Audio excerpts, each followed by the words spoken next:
What's going on, Leaguers? Welcome to the Spectacular Spoiler League. I'm the Pandan Superman, the mayor of Hype City, HazyRome, and as always, I'm joined by the Gotham Knight, the Prime Minister of Post-Production, DeepBoyce. And we are here today in the Hall of Spoilers to talk a little bit about Venom, starring Tom freaking Hardy. Specifically, we're talking about some Venom. Oh, damn. Some venison. It's like I mixed Venom with some Henny or something like that. It's like if Marvel ever started a bar, we could have some some Henny and Coke or something. But anyway, we're talking about the Venom solo movie, specifically explaining the potential origins of Venom for the movie and just general history of the Venom origin story in the comics. So, I mean, there's one essential question that we have since the announcement of the Venom solo movie and Tom Hardy as Eddie Brock, and that's how much is SpiderMan gonna play into all of this? So, typically, the traditional origin story for Eddie Brock is that him and Spider-Man were sort of rivals. Spider-Man kind of, screwed him over. Well, he didn't really screw him over. Peter Parker, I should say, kind of screwed him over and made Eddie Brock look bad, particularly at the Daily Bugle, if I'm not mistaken. And essentially what happens is, when Peter Parker is shedding the symbiote, because that was the first, the first host of the Venom symbiote was Spider-Man. You might hear that version of Spider-Man referred to as Black Suit Spider-Man or Venom Symbiote Spider-Man. Yeah.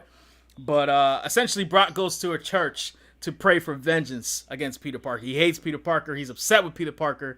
It just so happens that Peter Parker is trying to shed the Venom symbiote at that very same location, particularly next to a bell tower, because the symbiote is weak against very loud sounds. Also, very scared and weak against fire, incidentally. So anyway, while Spider-Man is trying to shed, the Venom symbiote with each strike of the bell, essentially the symbiote kind of sheds off his skin. He manages to get out of it, and the symbiote finds its next host. And it's a host that hates Peter Parker just as much as the Venom symbiote now does, because Peter Parker abandoned the Venom symbiote. And Brock merges with the Venom symbiote and becomes Venom. So inherently, Peter Parker and Venom are very much tied together. So how do they tell the story? DeepBoyce, how are they going to do this, man? I don't know.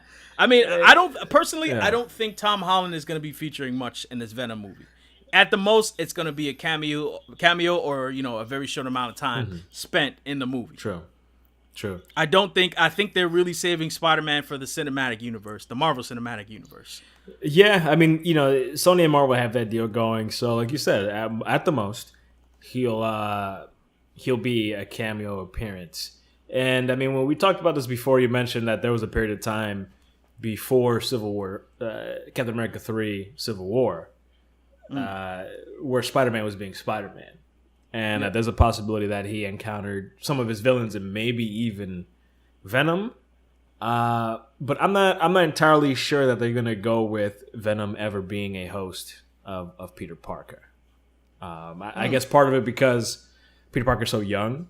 And, that story happened when he was more of an adult. And he was, it's a very specific story dealing with Spider-Man realizing what the upper limits of his power should be. Because, Spider-Man often holds his punches because he's pretty strong. And then he almost, killed someone when he had the Venom symbiote on him. And that's when he was just like, whoa, what is going on? So, that's a very interesting story in and of itself. And I don't really think they're going to kind of approach that. So I think maybe they'll go with a different angle where I guess either the Venom symbiote is something that was made in a lab or some sort of scientific experiment gone wrong, or maybe they do go with it being an alien. So I think it's going to be one of the two. I think it's more likely that it's a science experiment gone wrong as opposed to an alien. I mean, the issue is, if you go with the alien route, essentially you're going to have the problem of saying, well, why does this symbiote randomly have Spider-Man's powers? Yeah. Right? If you go with the science route, which to me is the easier route where, he's some type of lab experiment, maybe to mimic the powers of Spider-Man, this Venom symbiote is created kind of as a mimic to the Spider-Man character. I mean, you could even have the symbiote and innately be a an alien, but maybe it's something that's warped through laboratory experiments to kind of mimic the powers of Spider-Man. Now, or you could still have the hatred and the desire to kind of come at Spider-Man still in play, is if maybe the symbiote holds this animosity for being essentially a poor copy of the Spider-Man character, if you went the science route. Yeah. You know what I'm saying? So like the Venom symbiote basically has all this animosity because it's like, yo, I'll never be Spider-Man, but they want me to be. Maybe they spent years, there were years where the symbiote's trapped in this lab, and it's been meant to, it was weaponized and it was treated poorly in order to embody Spider-Man. Maybe that hatred could still come into play in that respect. Yeah, no, absolutely. That to me sounds the most likely. Spider-Man's out there doing his thing.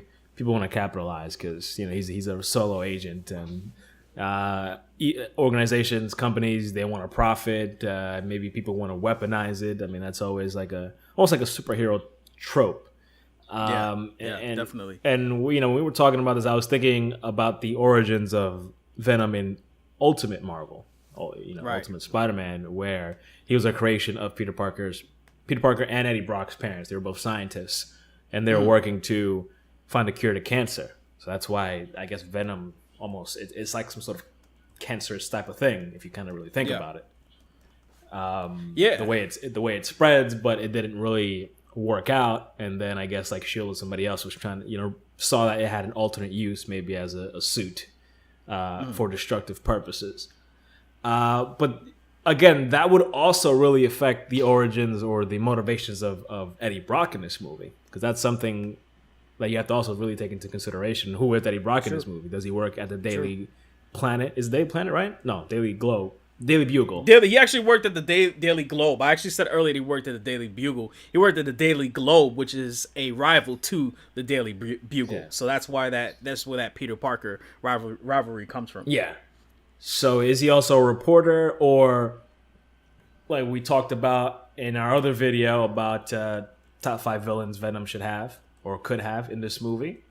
And spoilers if you haven't seen it already. We were thinking that the number one choice, or the most obvious choice to face off, to have up against Venom is Carnage. And if you had Carnage, I mean, in the comics, again, both Eddie Brock and Cletus Cassidy were in the same prison cell together. So maybe Eddie Brock is an ex-con, and I don't know, somehow he breaks out and gets the Venom symbiote, and then Cletus Cassidy has the Carnage one, and that kind of serves as a tie for the two of them. And, story-wise. I mean, you mentioned something important, which is the the potential for them kind of borrowing from the Ultimate comic line. So if you're unfamiliar with like Marvel comics before the present, before today, a couple years ago they had what they called their Ultimate Universe and the Earth 616 universe. Essentially, the Ultimate Universe was a way for them to modernize the Marvel comic stories and origin stories, and essentially be a little bit more innovative in how they tell stories without alienating all the people who've been fans since the earlier days of Marvel. So Earth 616 kind of kept that storyline since the canon of Marvel Comics from its inception, whereas Ultimates kind of was a more modernized take on Marvel characters, and obviously it kind of went its own routes. Obviously, if you're familiar with comics today, those worlds have now been merged together, so there's elements of both Earth 616 and Ultimate Marvel, but essentially Eddie Brock taking from the Ultimate Universe would make sense, because if you look at the Marvel Cinematic Universe as it is, and even Spider-Man Homecoming, there's heavy influence from the Ultimates Marvel line, and I think that might be the way to go if Sony's kind of emulating that.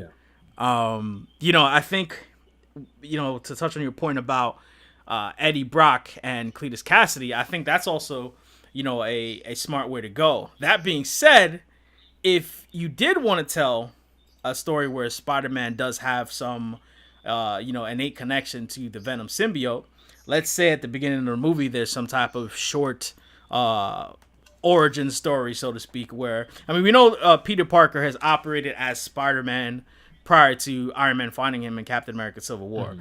That being said, he was rolling around with a bum-ass prototype suit, but we don't know what kind of adventures Peter Parker's already had. So what if there was some sort of flashback where the symbiote, you know, he basically has some interaction with the symbiote where it takes his powers and he ultimately unbinds himself from it. Maybe not in, you know, the epic style that he does traditionally in the comics where, you know, it's this internal struggle, but essentially it does take on his abilities at the very least. Mm-hmm. And in getting away from Peter Parker, it finds Eddie Brock. That's a potential avenue you could go to.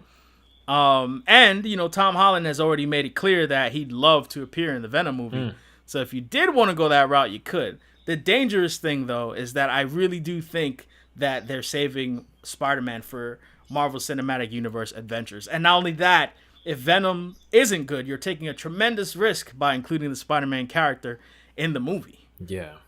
You know, it could lessen the brand power of Spider-Man, and also could, you know, a bad reception for Spider-Man and, you know, in a Venom film could not really go so well for the character. And they came to Marvel in the first place to revitalize Spider-Man. Yeah, and it could also confuse audiences. True. They're just like, okay, so you got this Spider-Man movie, but what is this other thing that he's in? Like, you got to think about the people that don't give a damn about any of this stuff. They just kind of want to see a Spider-Man movie, and they're not going to know which is which. Right.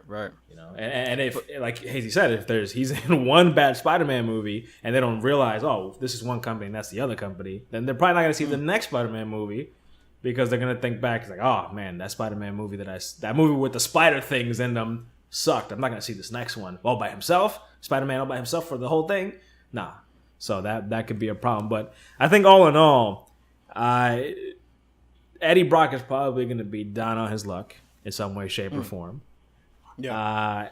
And he's gonna be a character that's gonna battle with inner demons. It's possible there's a redemption story. It's possible that he's in a situation where he's misunderstood because he's some sort of monster, maybe dealing with, you know, emotional issues, maybe even mental issues. We don't know. And maybe this Venom symbiote is something that works with him, or he has to kind of work to contain. It's sort of like an Incredible Hulk metaphor, where he has like this monstrosity within him that he has to kind of live with. So, you know, whether he gets it from it escaping from a lab or it just kind of falls up out of space, out of nowhere. I personally think most likely Eddie Brock is going to be somewhat of a sympathetic character, like a very deeply flawed character. Maybe not, you know, obviously he's the main character. He's probably not going to be the villain, maybe an anti-hero. So we'll see. Yeah, man. But I mean, in terms of most likely origin stories for the Venom character, I really do like the idea of, you know, tying Peter Parker's dad and Eddie Brock's dad, who's actually in Ultimate universe, it's actually Eddie Brock Jr. that becomes Venom, and Eddie Brock Sr. is the one working on the Venom, this prototype suit with Richard Parker, Peter Parker's dad. Mm-hmm. And if you went the you know Eddie Brock is this down on his luck type of character, like you said, maybe you know, he took on the research of his father and Richard Parker in trying to you know, create this suit or finalize this suit in order to, like you say, you know, cure cancer or even have some military implications. But let's say he fails on all levels, and you know, maybe that's why he's down on his luck. But you know, through some, you know, crazy machinations, maybe the Venom suit, you know, kind of binds to him in some type of lab freak accident, and all of a sudden he decides to try and take what he wants. You know what I'm saying? Or even maybe, let's say someone tried to ruin his lab and his father's legacy, and maybe he wants vengeance. Who knows? But I think in that way you could also find a kind of interesting way to tie him and Peter Parker together without having Peter Parker be this obvious presence you know, in his life. Yeah, absolutely. And and alternatively, or you know, as a different route, you could even have those lab experiments be the origin story for the Carnage symbiote. Mm-hmm. Where, you know, an experiment gone awry creates this evil doppelganger or evil doppelganger of the Venom symbiote that, you know, Eddie feels an obligation to take down. Either way you slice it, Sony doesn't have a very easy way of doing this, but I think we can definitively say that regardless of what happens, Eddie Brock is going to be this down on his luck character with, plenty of personal issues. And as you said, deeply, deeply flawed to the point where he's not quite a hero, but you still have some sympathy for his plight. Oh, agreed. But anyway, any final words, DeepBoyce, on the origin story of Eddie Brock? And let's not forget Tom Hardy, how he factors into this. Tom Hardy, he's very selective about what projects he takes. True. So I think he's gonna want to go for some type of emotionally torn character, and I think Eddie Brock would fit that bill. True. Sony, don't mess this up. Don't mess this up. You got a good thing going here. You got a great actor. And I was looking up Ruben Fleischer, who is the director. Mm-hmm. I don't see him. He hasn't really done anything crazy here. Let's see. He's done a lot of TV, actually, now that I see. And in terms of movies, he did Zombieland and Gangster Squad. Zombieland is a fantastic movie, man. Yeah. Zombieland is pretty dope. I never got to see it, so I can't. It was a really good movie. Oh, yeah. But sometimes, the way it seems lately with some of these superhero movies, it kind of works out when you get somebody like a James Gunn, somebody that is kind of waiting to have that first hit. And this could be that same type of situation. Absolutely. And Sony, don't forget, Tom Hardy used to be Bane. So if you mess this up, he's coming to kick your ass, Sony. The Bane voice. Please don't do any crazy, weird voices for Venom. Like Bane. Bane,